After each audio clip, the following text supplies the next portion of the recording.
popcorn sale meetings. You can credit Stephen for instructing you in how to actually go through the process to order popcorn. We're buying now from Pecatonica River, and you buy it right off the website, or you should say you order it right off the website, and then you schedule a time to pick it up either in Milwaukee or Racine County. And you might ask, well, how much should I order? Like, I don't even have any idea how much we would sell. If we say we're gonna set up for a weekend or 2 weekends, and we have places to sit, and we have a number of hours that we're gonna sit out there, how would I even know what to buy? Or rather order?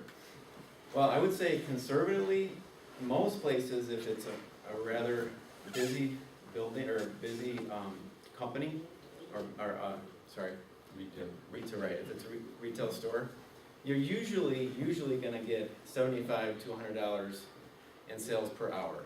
And that's very conservative. There are times when you could get way far beyond that. You could get $200 an hour in sales, or even more. So if you're trying to judge, like, we're gonna sell, say, 20 hours over the next couple weekends, then maybe expect to do somewhere in the neighborhood of $2,000 of sales. So you would wanna get products to be able to support that. And particularly, the way it works with the Blitz weekend, you'll wanna get stuff up front, and you pick it up a couple days before the sale starts, so you can make it through the Blitz weekend.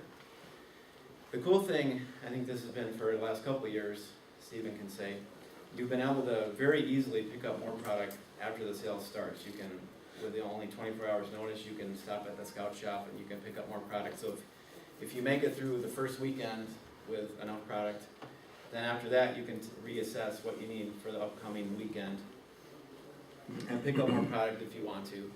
And then you also have a better idea of what you really need, like how quickly you're going to sell it. I usually suggest, or people ask, like, what product should I get?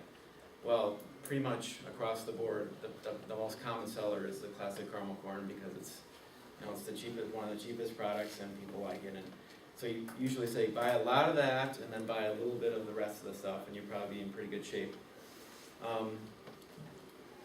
Another question I want to answer was, how much will your vehicle hold as far as products go?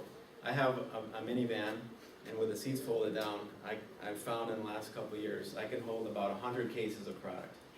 And when I picked up the product a couple weeks ago, Stephen helped, and for probably about 10 minutes, we were figuring, like, how are we gonna fit these last 4 cases in here? And it probably took 10 minutes to get the last 4 in, right, Stephen? At one point, we had some cases on the roof, and we were pulling things out, and it was like a Jenga, but so you'll want to know how much can you hold. I suppose worst case, I would have had to make 2 trips. Can I play devil's advocate? Ask Sure. Another question. Sure. How much should I order? What if I have leftover? Yeah, that's a good question. Were you addressing that somewhere? I didn't see it. I had it in notes. I can't remember what I was going to talk about. What if I have leftover? Right. So you're able to return up to 20% of what you order, and with the exception of any chocolate popcorn. So in the fall, which is the only time we sell chocolate popcorn, you got it, you're stuck with it. And so a couple years ago, our troop had extra popcorn in our popcorn kernel. Every meeting would say, still got popcorn, anybody want some chocolate popcorn? So we couldn't return it.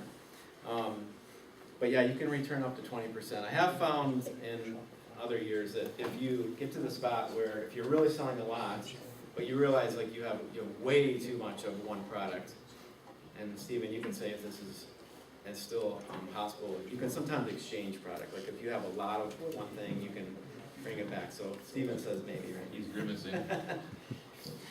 Yeah, I think in reality, sometimes actually they run out of product. So sometimes you actually have product that other people need. And in one case at least, we were able to return some things that other units needed and they ran out of. Yeah, and by the way, I'm not the official word on that, so Stephen can help you with that. Bottom line is, you sell what you have.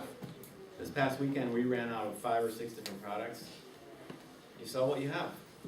And if people want to buy, they're usually going to be able to buy what you have.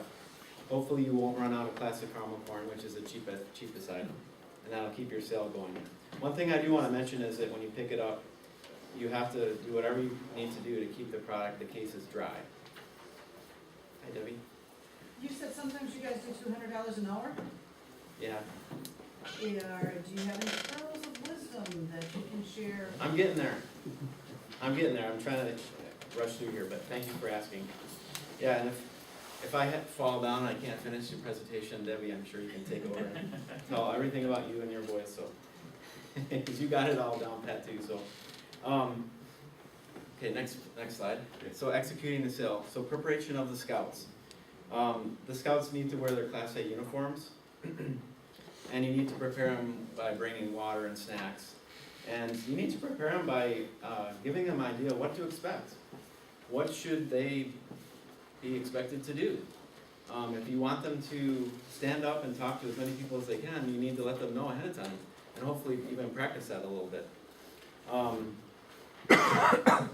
Let's see here.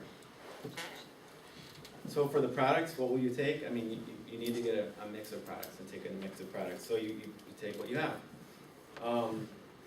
And then for when you get there, when you actually get to the show and sell, you want to make sure that you are, you show respect for the business that's allowing you to be there. You want to actually follow in just good manners, and you want to make sure that you have a small footprint. You don't want to sprawl. You don't want to have, here's your table, and then here are all your cases, and here are your coats, or whatever there might be. You want to respect that space. That's a retail space that they use, and you want to keep a really tight footprint. I usually try to have everything contained. If this is our table, you know, we'll have our chair, I'll have a chair behind, and my son will have a chair right next to the table.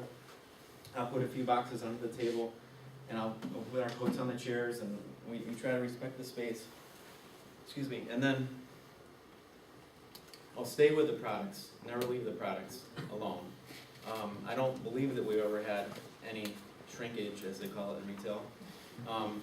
Although last year, I couldn't account for a case. I had no idea what happened, so I don't know if someone walked off with it, or if I had left it there, or what, I don't know. And then when you're done, clean up. Make sure that they don't, the retailer doesn't come over and say, like, have to pick up your scraps from your box or your tape or anything like that. It should be completely clean. It should be as if you weren't even there. All right. So, and this is just a slide of my son from the other day. We were actually selling at Canyon Mountain, and we have a table. We want to make sure the products are visible. We take credit cards, which I highly recommend. We've done it for a number of years. You can use a Square with a smartphone to take credit cards. They have a new option with Square, which works with Bluetooth, which allows you to do chip credit cards, which it's not required. But I think what we found when we started using Square, it's being more accepted now, but for a while people were real leery with, wait a minute, you're gonna scan my credit card through your phone. Are you saving my credit card information? And you have to assure them that you aren't. But it gives legitimacy. It gives legitimacy to what you're doing, and it's being more widely used nowadays. So it's easier to do that. And with a chip card, a lot of people have chip cards now, and you could swipe the chip card, but why not use it the way it should be done? Is anybody in the room not familiar with Square or the concept of Square? You've all been to farmers markets or whatever where people use it. Okay. Yeah, I think we started using it a few years ago. I tried it. I thought, let's give it a shot.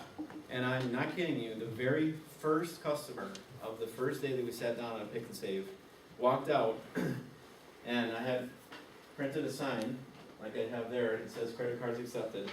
She walked up, and she goes, oh, I don't have it. Oh, you take credit cards? And she came over and bought $65 worth of products because we accepted credit cards. So the fee is pretty minimal, it's 2.75%. We sell a few thousand each sale on credit cards, and much of that we wouldn't have sold. Because people today, they don't carry cash like they used to. They don't have a checkbook like they used to. So make sure it's known though. Because see, we have two signs. Because that's another thing you hear all the time, I don't have any cash. So if you only accept cash, you're gonna lose some sales. All right, you can go to the next slide. This is just another setup. This is from Ace Hardware. Outside, we have our lawn chairs, and we have our table set up. And that's my son, who's 8, and a bear. Okay. He's My two older boys have sold a lot of popcorn in the last few years. Samson here, he's doing okay. He's doing well. He's a little different kid than my two older boys, and we're having fun, and he's made his goal, which was to try to get to the winner's circle, which is a $2,500 range, so I don't know how much farther we're gonna make it after that though, so I'm trying to have my expectations right now. Okay, so next one, why are we selling? The scouts need to know why they're selling. The scouts are asked regularly, what are you gonna do with the money? Why are you guys selling this? And if they know